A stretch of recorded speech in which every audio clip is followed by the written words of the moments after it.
I don't believe that lockdown can prevent the spread of COVID-19 in Indonesia. Indeed, to prevent more casualties, several countries have locked down their countries. Wuhan, China, Italy, Ireland, Denmark, Spain, France, Philippines, Malaysia all decided to lock down. Okay, on January 23rd, 2020, the China government implemented a lockdown in 20 provinces. One of them is Hubei province, with Wuhan as its capital.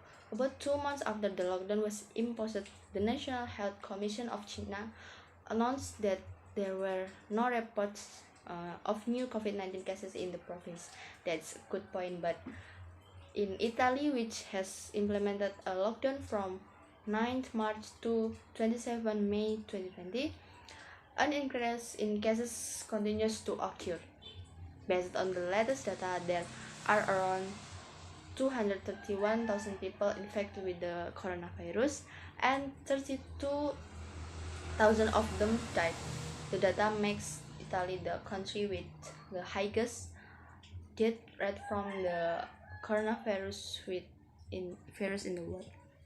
Based on this data, it can be concluded that effectiveness of lockdown in preventing the spread of COVID-19 pandemic is not certain. Then, should Indonesia follow in the footsteps of these countries by carrying out a lockdown? This is a problem. Indirectly, Indonesia, especially in Jakarta, has actually implemented of semi-lockdown.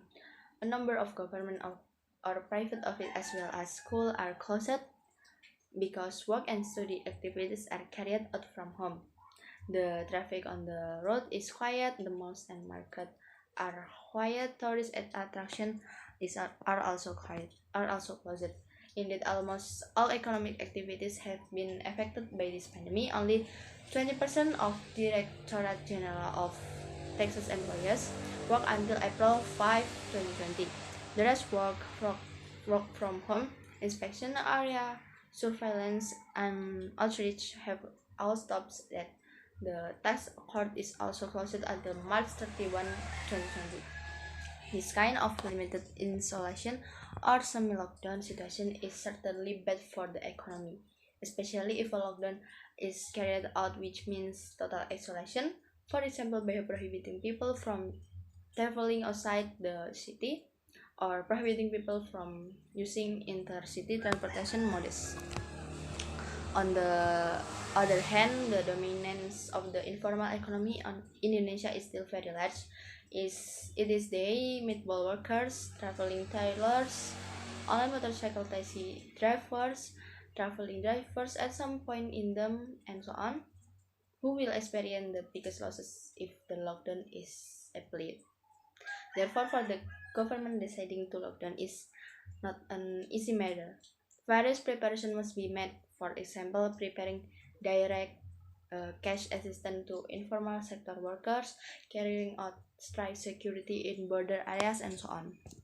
Especially if the lockdown is carried out in certain cities, need coordination with surrounding cities. Therefore, we appreciate President Joko Widodo's stance in reminding regional heads not to decide on a lockdown alone. The lockdown must be decided by the central government.